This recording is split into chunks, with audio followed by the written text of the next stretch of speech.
Good morning, I'm Hannah Palmerton. I'm a general surgery resident at Madigan Army Medical Center.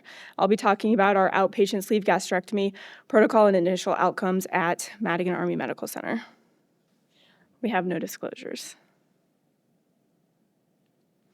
The laparoscopic sleeve gastrectomy is the most common bariatric surgery, and with its low complication rates, short operative times, and relative technical ease, it becomes a lucrative idea for a same-day discharge.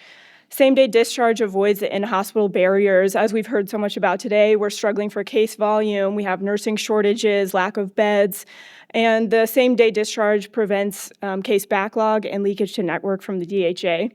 And also in our increasingly patient-centered model of care increases patient satisfaction. Importantly, outpatient is not all the same.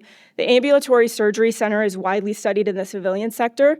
However, this is a high-speed, high-turnover, standalone facility not attached to a hospital. Whereas in the DHA, we would have a PACU same-day discharge where patients would be discharged after 8 hours in the PACU with no overnight stay. However, full rescue capabilities because attached to a hospital. For our methods, we initially created a same-day discharge protocol at Madigan Army Medical Center.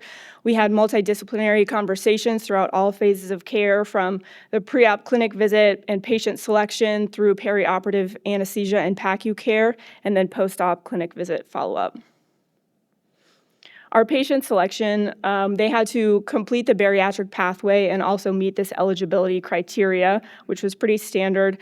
One thing I wanted to touch on, we initially had any diagnosed sleep apnea as for patients would not be eligible to undergo same-day sleeve. However, we then created a protocol with our sleep medicine colleagues in order to screen all patients and only were not eligible if they had severe sleep apnea diagnosed.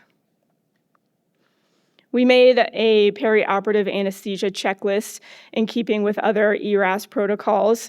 This was important to ensure standardization across providers during the operation and perioperative, such as minimizing narcotics, and included important safety checks that anesthesia would be involved in during the case. Our PACU protocol was essentially a hospital stay condensed into a short PACU stay. A couple of things to touch on. All patients got 2 liters of IV fluids and were discharged with their IV in place. They were started on sips and chips initially and had to be tolerating 90 to 100 cc's an hour for 3 hours prior to discharge.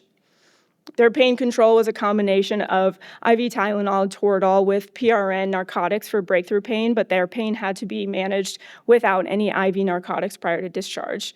And then they ensured that they had post-op day 1 clinic follow-up set in place.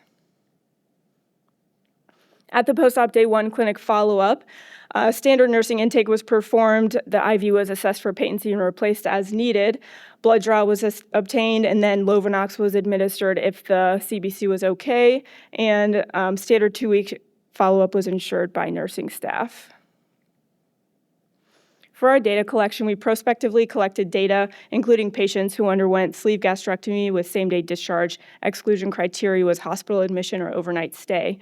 Our primary outcomes were mortality rate, complication rate, and readmission rate. Secondary outcomes were percent excess body weight loss at 6, 9, and 12 months, OR time, PACU length of stay, peripheral IV patency rates, and patient satisfaction.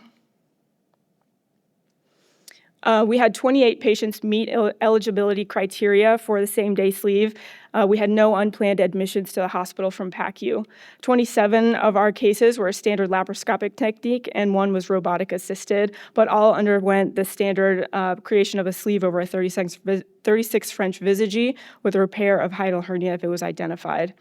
We do compare some of our results to the nationally reported MBSA QIP, which for anyone who doesn't know is kind of the NISQIP for bariatric surgery.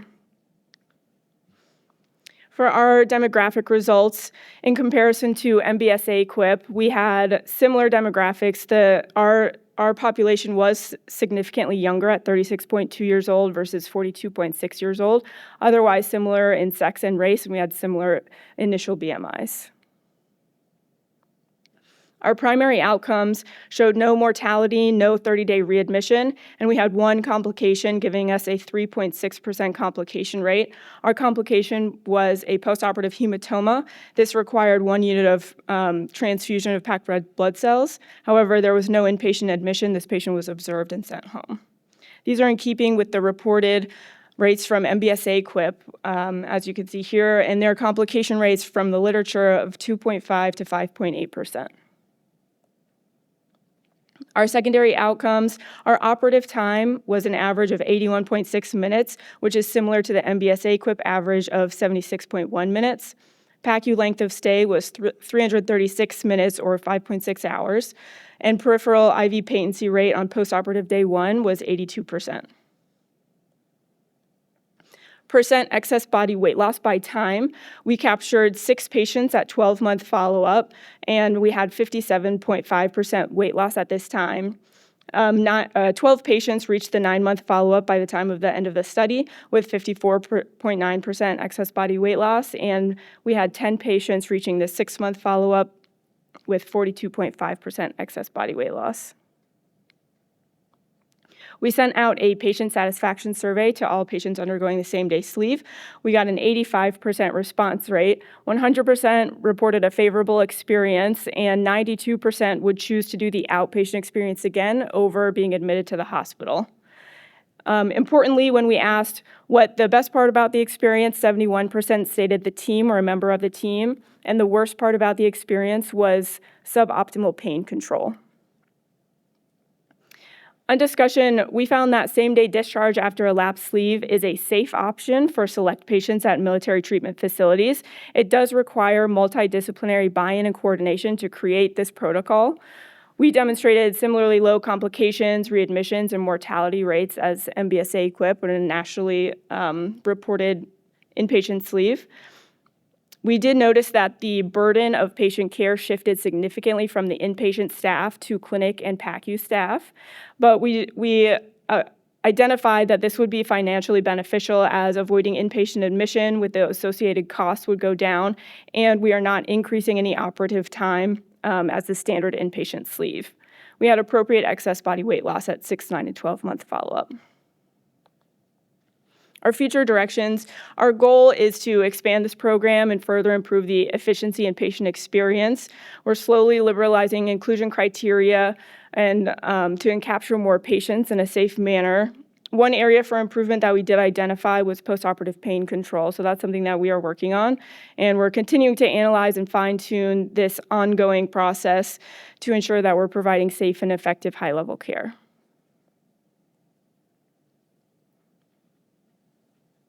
Thank you very much.